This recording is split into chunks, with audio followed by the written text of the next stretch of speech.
So ito na po yung debit card ko guys sa aking bagong account sa BPI. At ito po yung luma kong debit card guys. Ito po yung regular savings account at ito po yung My Save app. So naging dalawa na po ang aking debit card sa BPI guys.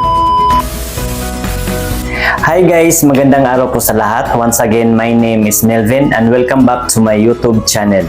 Sa mga may existing account na sa BPI online application, for today's vlog ay tuturuan ko po kayo kung paano dadagdagan ng isa pang produkto ng BPI o paano gumawa ng another BPI savings account sa pamamagitan ng BPI app at the same time. Sa bagong updated ngayon na BPI app guys, ay pwede po tayong gumawa ng more than one account sa isang BPI app lang. At take note guys, ang idadagdag kong account ngayon guys ay wala na pong deposit limit. Meaning, kahit gaano na po kalaking halaga ang ating isi-save sa ating account. Kasi yung una kong na-open na savings account guys, yung My Save app, ito po yun guys, ay hanggang 30,000 pesos lang po ang pwede nating ma-save dyan.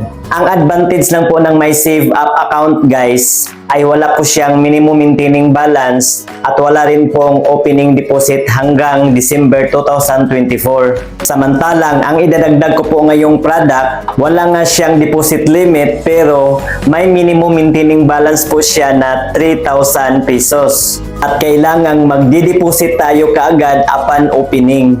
At kapag magdagdag na po tayo ng another account guys, ay hindi na po natin kailangan pang mag-fill up ng application form. Kaya sundan nyo lang po at tapusin ang video ito guys dahil ituturo ko rin po sa inyo kung paano mag-request ng ATM card o ng debit card online sa pamamagitan po ng BPI app. So let's go! Bago ko po sisimulan, sa mga bagong pasok pa lang po sa aking YouTube channel at sa mga di pa nakasubscribe, pakiclick mo yung subscribe button na nasa baba at pakihit na ring notification bell para ma-notify po kayo sa tuwing may bago na naman akong tutorial video na i-upload sa aking channel. Maraming salamat po. So, let's begin! Ito, panoorin nyo.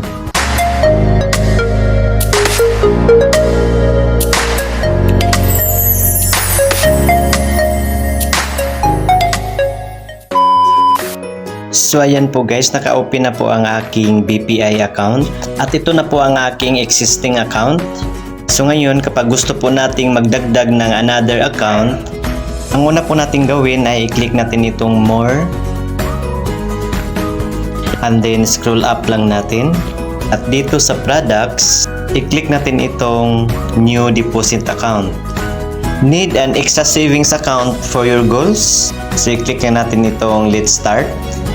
What product would you like to add?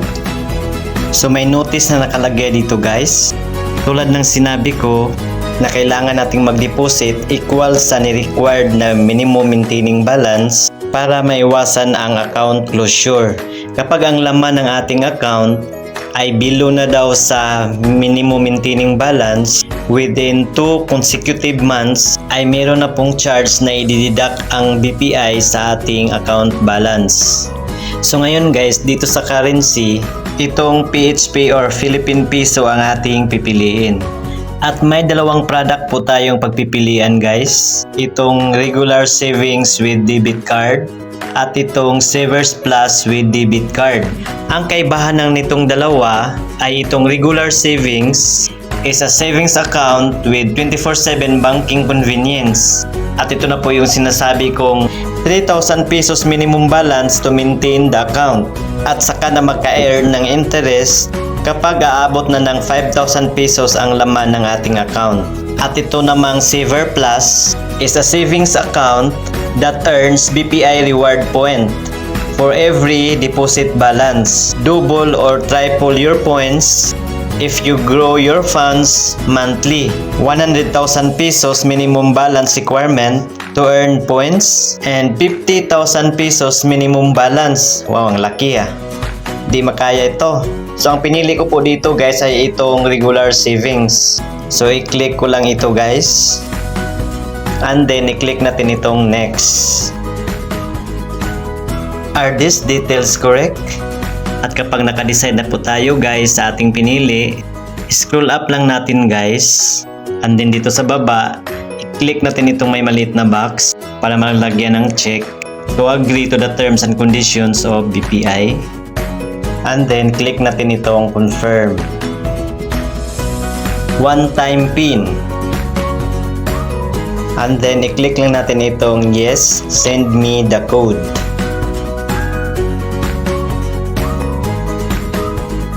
At dito natin ilagay yung one-time PIN na sinend ng BPI sa ating mobile number na naka-registered sa ating BPI account.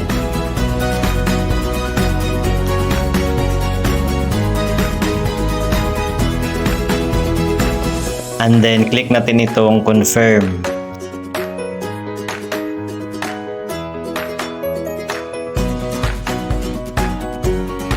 Fund your new account now.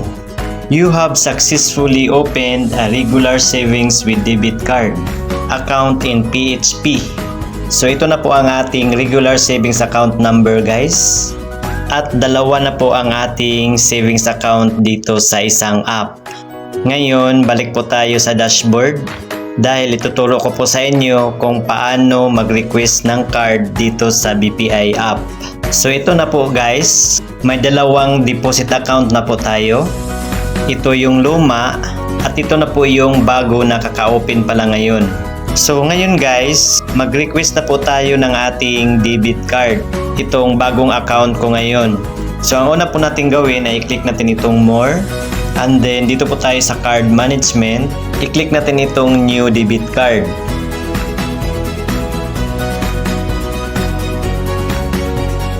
Select an account. Which account do you want to link this debit card? I-click lang natin itong may arrow, guys. So, siyempre, itong bagong account ang i-link natin. I-click lang natin ito. At ayan na po, ito na po ang ating savings account. At ang ating pangalan na ilagay sa ating debit card. So, may charge po ang ating debit card, guys, sa 200 pesos. So, mamimili po tayo sa ating dalawang account kung saan natin kukunin ang 200 pesos. I-click lang natin itong pay fee from. At ayan po, mamimili po tayo kung saan natin kunin ang 200 pesos. Sa ating lumang account ba o dito sa bagong account? So ang pinili ko dito sa bagong account. I-click ko lang ito. And then scroll up natin. Where would you like to pick up your new debit card? So dito na po tayo mamimili, guys, kung saan natin pipick upin ang ating debit card. So siyempre, piliin natin yung pinakamalapit na branch sa ating lugar. So una, dito po tayo sa ating city or town. I-click lang natin ito para makapili po tayo.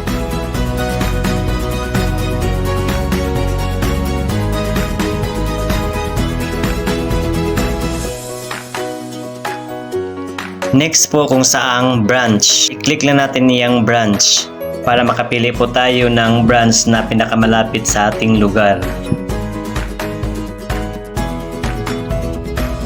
At pagkatapos niyan, i-click natin itong continue. Are these details correct? So, i-double check muna natin yung mga detalye na nilagay natin, guys. At kung may gusto pa po tayong palitan, ay i-click lang natin itong may edit dito sa gilid. At kapag okay na po, scroll up lang natin and then i-click natin itong confirm.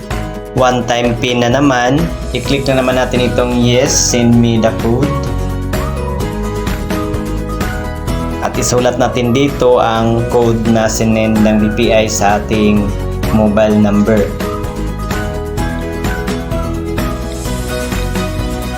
And then i-click natin itong confirm. Your request was successful. So, ganun lang po kadali mag-request ng debit card online, guys. At hintayin na lang daw natin 5 to 7 days para pick upin doon sa branch.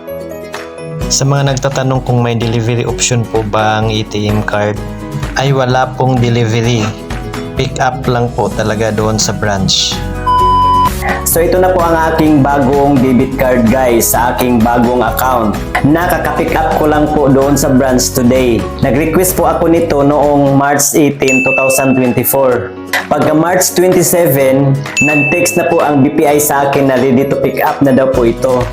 Nakuha ko po ito, guys, ngayon lang April 1 kasi Holy Week yung mga nakaraan. Sarado ang mga bangko. At dalawa na po ang aking debit card, guys. Ito po yung isa, guys, oh. Ito po yung luma. Ito po yung may save up account guys, at ito po yung regular savings account. Magkakulay lang po sila guys, pareho din po silang Mastercard. At pareho din po silang 8 years ang expiration guys. 2031 ma-expire itong luma ko, 2032 naman itong bago. Pero magkaiba po ang kanilang card number at account number guys ha. Ito po yung ni-request ko doon mismo sa branch, at ito ang ni-request ko dito sa BPI app online. Ito po yung walang minimum maintaining balance, at ito po yung may ni-required na minimum maintaining balance na 3,000 pesos. Sa pag-activate po nitong ating card guys ay may ibigay po silang instruction guys, katulad nito. Ibigay nila sa atin ito. Nakasulat dito sa baba ang ating default PIN. So, kailangan ko kapag mag-activate po tayo sa ating debit card ay kailangan mag-change PIN po tayo doon po sa kanilang ATM machine doon sa branch. Pwede rin po tayong magpa-assist sa mga staff doon kung nalilito po tayo sa kanilang instruction, or may guard din doon na tutulong sa atin. So, yun po yun guys. So yun lamang po guys, sana may natutunan po kayo. Paki-like na lang po sa video ito kung nagustuhan nyo, at paki-share na rin sa iba para may idea din po sila. At para sa iba pa pong mga katanungan, pakisulat na po inyong mga tanong dyan po sa comment section sa baba. So yun lamang po guys, maraming salamat sa panonood. See you again sa next kong tutorial video. Goodbye. God bless.